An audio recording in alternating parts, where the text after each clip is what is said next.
Seeing a monster out of my head, under my bed. Think you're something out of my nightmares. Standing right there. But if I lay down and I play dead and I stay dead, then will you get bored of killing me? Silhouettes of you are like a taunt. Never really know just what you want. With you I don't ever feel calm. I can feel the sweat inside my palms. Play with me like cats and a string. You don't understand. Good morning everyone, welcome back to my channel and welcome back to a brand new vlog. আশা করছি তোমরা সবাই অনেক ভালো আছো আর আমিও অনেক ভালো আছি। তো সবাইকে জানাই শুভ সকাল। সকালবেলা ঘুম থেকে উঠে গেছি, এখন ফ্রেশ হতে যাব। সকালবেলা ঘুম থেকে ওঠার পরে না মুখের মধ্যে পুরো এত তেল, মানে এত অয়েল, এত তেল, এত মানে কি আর বলবো, মানে মোটামুটি আলু ভাজা হয়ে যাবে সেরকম তেল বেরোয় মুখ থেকে। ভালো করে ব্রাশ ট্রাশ করে নিয়ে একটু ভালো করে ফেস ওয়াশ করে নেব মুখের মধ্যে, তারপরে বাদবাকি কাজগুলো আমি কমপ্লিট করবো। আজকে সেরকম কোনো কাজ নেই, কাজের দিদি এসেছিল, রান্না ঠান্না সব করেই রেখে গেছে, ওই টুকটাক কিছু ঘরের কাজ আছে ওগুলোই করব। এই যে ফেস ওয়াশটা আমি ইউজ করছি, এটা একটা জোভিসের ডিটান ফেস ওয়াশ। এই ফেস ওয়াশটা না মারাত্মক ভালো, বিশ্বাস করো। কেউ যদি চাও আমার মতো অয়েলি স্কিন তারা ইউজ করতে পারো, মানে রেজাল্টটা দেখলেই বুঝতে পারবে। ট্যান প্লাস অয়েল দুটোই একসঙ্গে রিমুভ করে দেয়। এবার মুখ টুক ধুয়ে বেরিয়ে পড়লাম বাথরুম থেকে, বেরিয়ে এবার একটু ফ্রেশ হয়ে নেব, মুখে একটু ক্রিম ফ্রিম লাগিয়ে নেব, কারণ সকালবেলাতে একটু স্কিন কেয়ারটা মাস্ট করতেই হয়। আর আমি না মানে কি বলবো, ওই যাই হোক না কেন টাওয়াল ঠাওয়াল দিয়ে মুখ টুক মুছতে পারি না, আমার ভাই পিওর গামছা, সুতির গামছা দরকার। তো এটা দিয়ে আমি মুখটা মুছে নিলাম, এরপরে একটু জোভিসের টোনার ইউজ করে নিলাম মুখটা। এমনি কিছু ক্রিম ট্রিম কিছুই লাগাতে পারছি না, গরমের মধ্যে যা গরম তোমরা তো জানোই। তো এবার ফ্রেশ হয়ে চলে গেলাম। এবার একটু গ্লুকন ডি খাবো। সকালবেলাতে না চা এখন আর খেতেই ইচ্ছে করছে না, চা খাওয়া মোটামুটি বন্ধই করে দিয়েছি বলতে পারো। তো এবার একটু ঠান্ডা জলে গ্লুকন ডি গুলে নেবো। আর বাবা পাশ থেকে আমাকে বলছে যে সকালবেলা উঠে কে গ্লুকন ডি খায়, কিছু একটা খেয়ে নাকি গ্লুকন ডি খেতে হয়। তো সেই নিয়ে বাবার সাথে একটু তর্ক বিতর্ক হয়ে গেল। সকালবেলা একটু মজা করছিলাম, বাবার সাথে সবসময় আমি ওরকম মজা করেই থাকি, কারণ আমার বাবা আমার সঙ্গে থাকে। কেউ যদি জানতে চাও যে আমার বাবা আমার সাথে কেন থাকে, তো আমাকে কমেন্ট করে জানাতে পারো, আমি তার উত্তর দিয়ে দেবো। আর এবার বর মশাইও বললো যে একটু গ্লুকন ডি খাবে, আজকে যেহেতু অফিস দুজনেরই ছুটি আছে, তো দুজনেই আজকে বাড়িতে রয়েছি। ওকে একটু গ্লুকন ডি গুলে দিলাম, ও আবার গ্লুকন ডির সঙ্গে বিস্কিট খাবে, যেহেতু চা খাবে না সেই জন্য গ্লুকন ডি আর বিস্কিট খেয়ে সকালবেলা থাকবে। এরপরে একটু বিছানাটাও পরিষ্কার করে নিলাম। কালকে সারা রাত জানি না কেন পিঁপড়েতে কামড়েছে, সেই ছোট্ট ছোট্ট পিঁপড়ে হয়েছে কেন আমি জানি না। তো বিছানাটা আমি ভালো করে ঝেড়ে নতুন বিছানার চাদর ঠাদর সব পেতে নেব। আর বিছানাটা না একটু টান টান না হলে আমার আবার ঠিক ভালো লাগে না। দেখো বিছানাটাতে না হোয়াইট চাদর যদি পাতা হয় তো কি দারুণ লাগে না দেখতে। বিছানাটা কমপ্লিট হয়ে গেছে। এরপর একটু ব্রেকফাস্ট করে নেবো। সকালে ব্রেকফাস্টে বানিয়ে রেখে গেছিলো দিদি রুটি আর ছোলার ডাল, তো সেটা দিয়ে সকালে ব্রেকফাস্টটা আমি আর আমার বর কমপ্লিট করলাম। যদিও বা ও খায়নি, না খেয়েছিল, পরে খেয়েছিল, আমি এখন খেয়ে নিলাম। খাওয়া দাওয়ার পর এবার স্নানটাও করে নিতে হবে, কারণ অনেকটা বেলাও হয়ে গেছে, প্রায় 12টা বাজছে।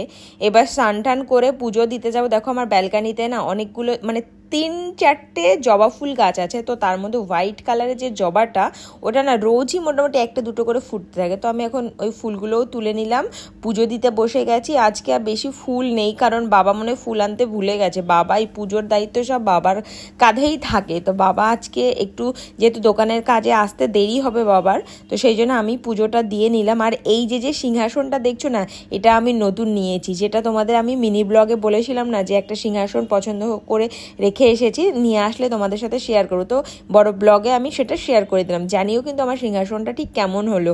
এবার তারপরে ঘুমিয়ে পড়েছিলাম। ঘুম থেকে ওঠার পরে বিকেলে বরমশাই বললো চলো একটু ঘুরে আসি।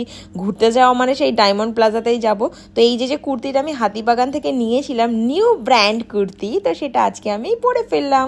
তো এই যে বরমশাই আমাকে নিতে চলে এসছে, ও আসলে দোকানে চলে গেছিলো একবার, তারপরে ও আবার চলে এসছে আমাকে নিতে। এবার আমরা দুজনে আস্তে আস্তে ওই চাবি খুঁজে পাচ্ছিলাম না জানো তো, তারপরে চাবি চাবি ঠাবি খুঁজে নিয়ে বেরোতে বেরোতে একটু হয়ে গেল, তো তার মধ্যে বরমশাই এইদিক ওদিক করছিল। তো এবার বেরিয়ে পড়লাম আমরা ডায়মন্ড প্লাজার উদ্দেশ্যে। এবার দুজনে এই রাস্তায় যা গরম, বাপরে, বাইকে যেতেও না কত গরম লাগে, মনে হয় কি রাস্তাতে কি হিট, মানে এই রাত্রেবেলা তাও কত গরম লাগছে। এবার চলে যাচ্ছি ডায়মন্ড প্লাজার উদ্দেশ্যে, আর রাস্তাতে ভালোই ভিড় আছে, এখানটাতে বেশি ভিড় নেই, কিন্তু হনুমান মন্দিরটা যেই আমরা পার করলাম না, বাপরে সারা রাস্তা জ্যামে ভরা। আমি তো ভাবলাম যে বাড়িতে চলে যাব কি না ঘুরে, আবার এমন এই দেখো জ্যামটা শুরু হয়ে গেছে। এই যে চলে এলাম জ্যাম ফ্যাম পার করে দিয়ে ডায়মন্ড প্লাজাতে। প্রথমে যাব একটু ট্রেন্ডসে, কি আমার বরমশাটা একটু লজ্জা পায় ক্যামেরার সামনে আসতে। ট্রেন্ডসে চলে এলাম, কিন্তু কিছুই কিনবো না, শুধু শুধু এসছি বিশ্বাস করো ওই দেখার জন্যে কি আছে না আছে। তো ট্রেন্ডস থেকে আমরা বেরিয়ে গেলাম, আমার বরমশাই বলছে কিচ্ছু পছন্দ হয়নি তাই কিচ্ছু কিনবো না। কিছু পছন্দ না অবশ্য কিনতাম, কিন্তু সেরকম কিছু ভালো ছিল না। এবার খাবো জন্য রং দে বাসন্তী ধাবাতে চলে এসেছি। এখানটাতে না আজকে ফার্স্ট টাইমই আমি খাবো, কারণ আমরা সবসময় ফুড কোর্ট বা বারবিকিউ নেশন এই সমস্ত জায়গাতে ডায়মন্ড প্লাজাতে আসলে খাওয়া হয়। তো এখানে ভাবলাম যে চলো আজকে রাতে ডিনারটা করে ফেলি, কারণ যা গরম বাড়িতে গিয়ে রান্না করতে খুব কষ্ট হবে। সেই জন্যে প্রথমে একটু জল দিল, জল খেয়ে নিলাম। তারপরে আমাদের স্টার্টার চলে এলো, কাবাব, চিকেন কাবাবটা বিশ্বাস করো দারুণ সুন্দর ছিল। এটা চিকেন কাবাব না টিক্কা ছিল ঠিক মনে পড়ছে না, যাই হোক যাই ছিল না কেন খেতে কিন্তু অসাধারণ ছিল। পেছনে IPL চলছিল, বসে বসে আমার বড় খেলাও দেখছিল, আর তার সাথে কাবাবটাও এনজয় করছিলাম। আর মেইন কোর্সে আমরা অর্ডার করেছিলাম ভাত আর চম্পারন মাটন। বাট বিশ্বাস করো এখানে চম্পারন মাটনটা খেয়ে অতটাও তৃপ্তি নেই। দেখো হাঁড়ির মধ্যে করে দিয়ে দিয়েছে চম্পারন মাটন, বাট এই মাটনটা কিন্তু হাঁড়ির মধ্যে মনে হয় না রান্না করেছে, কারণ হাঁড়ির মধ্যে রান্না করলে না একটা আলাদাই ফ্লেভার আসে।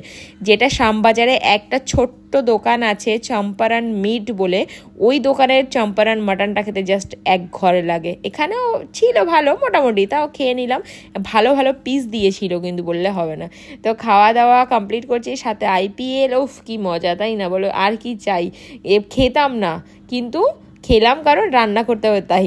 ফ্রেশ লাইম সোডাও খেয়ে নিলাম, আর তার সাথে তো ডেজার্টটাও খেতেই হবে, এটা ফালুদা খেলাম উইথ কেশর। এরপরে নাচতে নাচতে লিফট দিয়ে নেমে যাচ্ছি, লিফটে কেউ নেই, ফাঁকা লিফটে আমি একা একা নাচ করছি। এরপরে বরের সাথে গল্প করতে করতে চলে যাচ্ছি। এবার রাস্তাটা যেহেতু ফাঁকা, এই রাস্তাটা দেখতে খুব ভালো লাগে, আর এরকম করে আমরা প্রায় যাই, সেটা তোমরা জানো, এর আগের সব ভিডিওগুলোতেও খেয়েছো। বাড়িতে চলে এসে আবার একটু জল ভরতে হবে, দেখলাম ফ্রিজে কিচ্ছু জল নেই, জলটাও ভরে নিলাম, ফ্রিজে জলগুলো রেখে দেবো, তারপরে আমি ফ্রেশ হবো। এখানে একটু টুকটাক দেখো না কি এলোমেলো হয়ে আছে, ঘরটা পরিষ্কার করতে হবে, কালকে করবো। একটু ফ্রেশ হয়ে নেব, ফ্রেশ হয়ে এবার ঘুমোতে হবে, খুব ঘুম পাচ্ছে। তারপরে ভিডিওটা এডিটও করতে হবে, সারাদিন যে ভিডিওটা বানালাম, এটা একটা সত্যি ভিডিও বানানোটা কষ্ট না, কিন্তু এডিটিংটা না অনেকটাই কষ্ট। আমি একটা দেখছি যেটা, তারপরে আবার একটু মুখটা মুছে নিলাম সেই আমার সুতির গামছা দিয়ে।